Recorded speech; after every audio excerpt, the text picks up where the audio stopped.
காண கிடைக்காத காட்சி.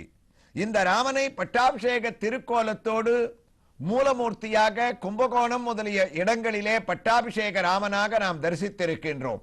ஆனால் அநேகமாக இதே திருக்கோலத்திலே பகவான் சிம்மாசனத்திலே அமர்ந்து உற்சவமூர்த்தியாக நமக்கு சேவையை அளிப்பது என்பது இந்த புரிசை கிராமத்திலே கண்ணன் அமர்ந்திருக்கக்கூடிய இந்த திருக்கோயிலிலே ஆச்சரியமான ஒரு வைபவமாக நமக்கு அமைகின்றது.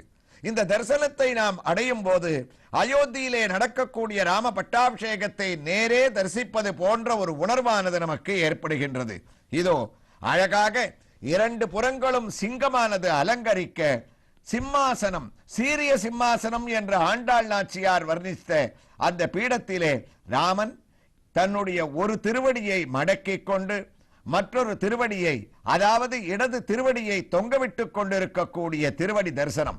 அந்த திருவடியை லாவகமாக அனுமானானவன் சிம்மாசனத்தை தொட்டுக்கொண்டே அரியணை அனுமன் தாங்கி என்று கம்பன் வர்ணித்த அளவிலே தான் அந்த சிம்மாசனத்திற்கு கீழே தாசபாவத்தோடு கையிலே ஒரு தாமரை புஷ்பத்தை தாங்கி இருக்கக்கூடிய அழகான காட்சி.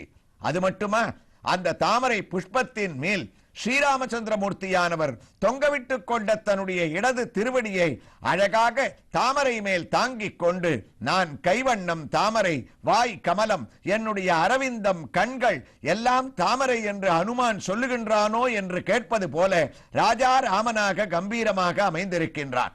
அந்த ராமனுடைய திருமுடியிலே வசிட்டனே புனைந்தான் மௌலி என்று மகுடாபிஷேகம் செய்து வைக்கப்பட்ட கிரீடமானது அழகாக மிளிரக்கூடிய ஒரு காட்சியையும் அவனுடைய திருத்தோள்களுடைய ஒரு கம்பீரத்தையும் நாம் இங்கே தரிசித்துக் கொண்டிருக்கின்றோம். பல கல்பதிக்கப்பட்ட ஆபரணங்கள் அருகிலே அதே சிம்மாசனத்திலே சீதாராம சாம்ராஜ்ய பட்டாபிஷேகம் என்று சீதையோடு சேர்ந்த ராமனுக்கு பட்டாபிஷேகம் என்று அனைவரும் ராமாயணத்தில் மட்டும் இந்த பட்டாபிஷேகத்தில் மட்டும் நாம் கொண்டாடக்கூடிய வைபவமாக சீதை பிராட்டியானவள் ஏக ஆசனத்திலே இரு திருவடிகளையும் தொங்கவிட்டுக் கொண்டு காண கிடைக்காத திருவடி தரிசனத்தோடு பட்டாபிஷேக திருக்கோலத்தோடு பச்சை பட்டைத்தான் அணிந்து கொண்டு அழகான சேவையை அளிக்கின்றாள்.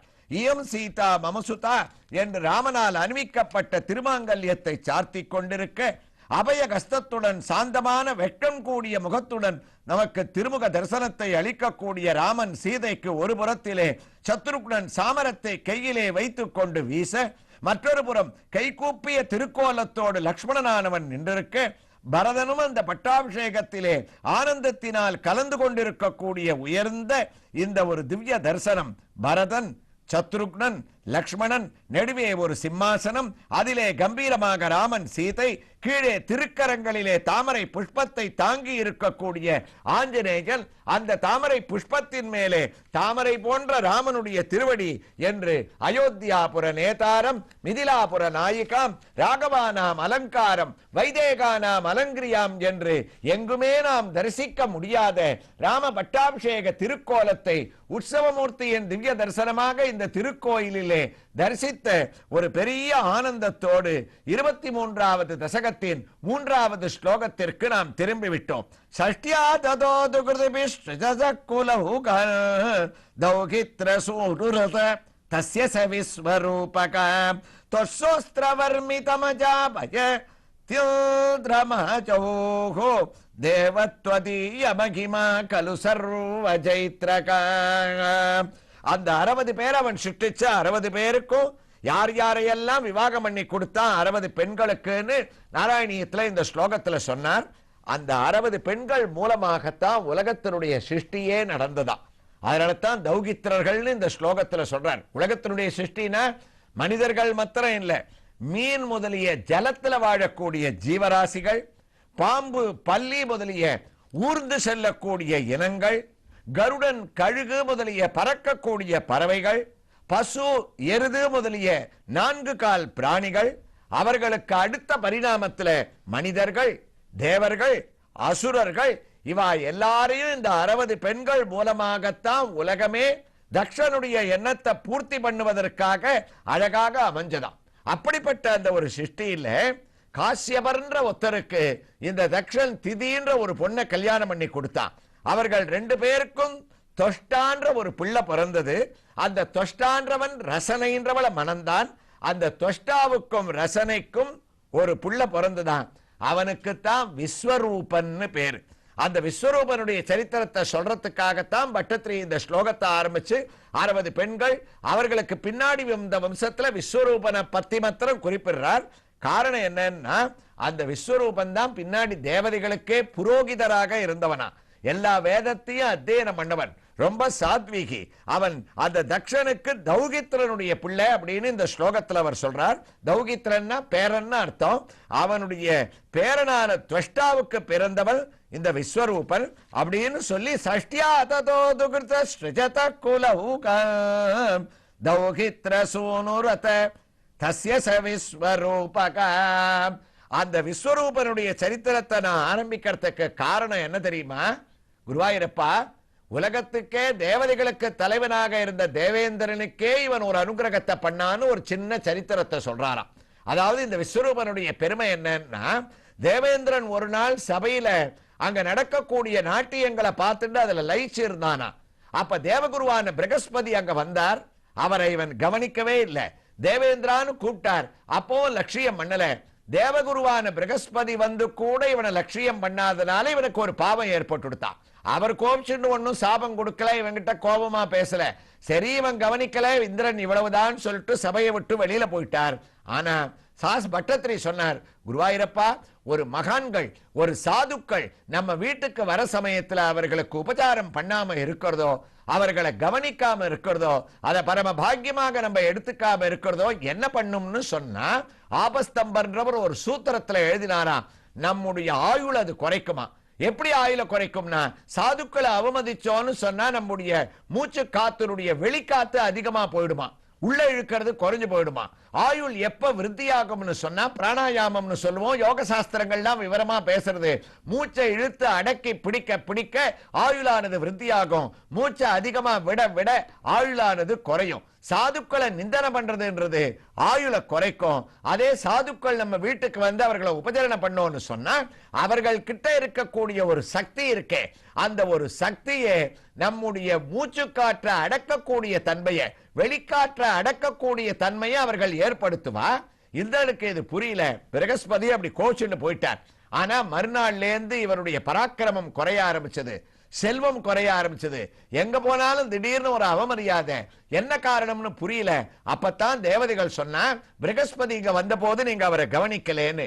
நேர அவரை தேடிண்டு போய் அவர் காலில் விழுந்து மன்னிப்பு கேட்டுக்கலாம்னு இந்திரன் ஓடினா, அவர் பார்த்தார் இவனை பார்க்கவே அவருக்கு பிடிக்கல, அவ்வளவு அவமரியாதை பண்ணிட்டானேன்னு மாய உருவத்தை எடுத்துட்டு எங்க இருக்கோன்னு தெரியாமையே மறைஞ்சு போயிட்டாராம். அப்ப இவனுக்கு என்ன பண்றதுன்னு தெரியல. நல்ல கதியை அடையணும், இருக்கிற செல்வம் எல்லாம் போயிடுத்து, புகழுக்கும் பேருக்கும் கலங்க வந்துடுத்து, தேவதைகளுக்கெல்லாம் எல்லாருக்கும் செல்வம் இழந்ததுனால அசுரர்களுடைய பலமானது அங்க ஜாஸ்தி ஆயிடுத்து. அப்ப அசுரர்கள்லாம் என்ன பண்ணா, அவருடைய குரு சுக்கராச்சாரியார்னு பேரு, அந்த சுக்கராச்சாரியார் தலைமையில தாங்கள்லாம் பலத்தை அடைஞ்சாலாம். தேவதைகள் எல்லாரையும் இம்சிக்க ஆரம்பிச்சா.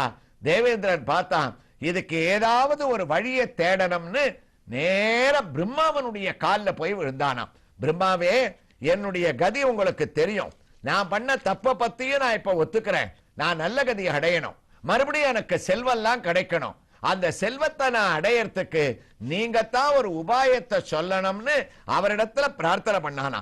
அப்பத்தான் இந்த விஸ்வரூபனுடைய கதைகளை எல்லாம், எந்த விஸ்வரூபன் இப்ப நாராயணியத்துல இந்த 23வது தசகத்துல 3வது ஸ்லோகத்துல பட்டத்திரி வர்ணிச்சிருக்காரு.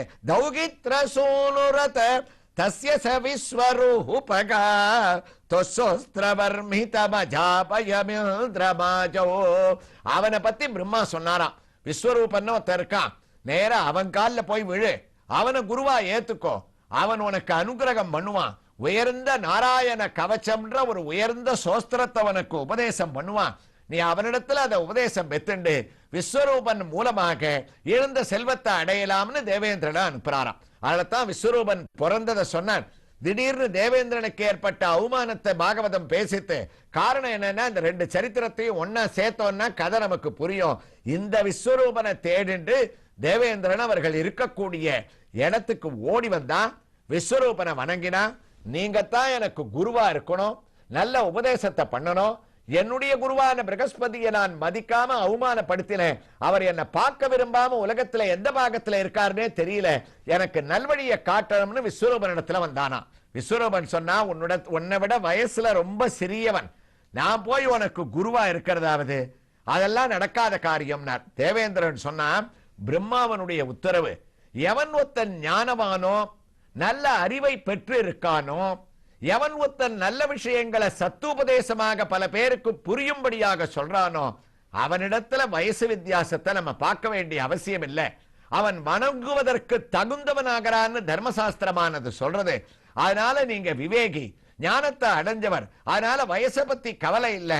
நீங்க எனக்கு நல்ல உபதேசத்தை பண்ணணும், உங்களை வணங்குறேன், என்னுடைய வணக்கத்தை ஏத்துக்கணும், என்ன சிஷ்யனா ஏத்துக்கணும்னு எல்லாத்துக்கும் அதிபதியா இருந்த இவன் விஸ்வரூபனுடைய காலில் விழுந்தான்னு சொன்னா. குருவாயூரப்பா, அவனுடைய பெருமையை நான் என்ன சொல்றது? அப்படிப்பட்ட அந்த விஸ்வரூபன் இவனை சிஷ்யனா ஏத்துண்டதோட இல்ல, அவனுக்கு நாராயண கவச்சம் அப்படின்னு சொல்லக்கூடிய ஒரு உயர்ந்த கவச்சத்தை உபதேசம் பண்ணானாம். எப்பவுமே ஒருத்தருடைய ஒரு கஷ்டத்தை ஒரு சோஸ்திரத்தாலேயோ தபஸுனாலேயோ நாம பண்ணக்கூடிய நல்ல காரியங்களாலேயோ தீர்க்கலாம். உன்னால இப்ப தவம் பண்ண முடியாது தேவேந்திரா. விஸ்வரூபன் சொன்னான், உட்காரு, நாராயண கவச்சத்தை உனக்கு உபதேசம் பண்றேன்னு ஆரம்பிச்சான். பாகவதம் பல ஸ்லோகங்கள்ல பேசுறது. பட்டத்திரி ஒரு பதத்துல சொல்றார், நாராயண கவச்சம்ன்றது உயர்ந்த சோஸ்திரம், அதை கேட்டாலே நமக்கு எல்லா விதமான கஷ்டங்களும் போகும். அதை அவர் எவ்வாறு விஸ்வரூபன் சொல்ல ஆரம்பிச்சான், நாராயண கவச்சத்தினுடைய பெருமைகளை எப்படி தேவேந்திரன் கேட்டான், அவன் கேட்டானோ இல்லையோ நமக்கு கேட்கணும்னு ஆசை வந்துடுத்து. அந்த நாராயண கவச்சத்தினுடைய பெருமைகளை எல்லாம் நாராயணியத்தின் அடுத்த பகுதியிலே நாம் காஞ்சிபுரம் செய்யாரை அடுத்த புரிசை கிராமத்தில் கோயில் கொண்டிருக்கக்கூடிய கரியமாணிக்க வரதராஜ பெருமாள் உற்சவமூர்த்தியின் திவ்ய தரிசனத்தோடு அடுத்த பகுதியிலே தொடர்ந்து கேட்கலாம். ஸ்ரீ கிருஷ்ணாய துப்யம் நமக. நாராயணா ஸ்ரீமன்னா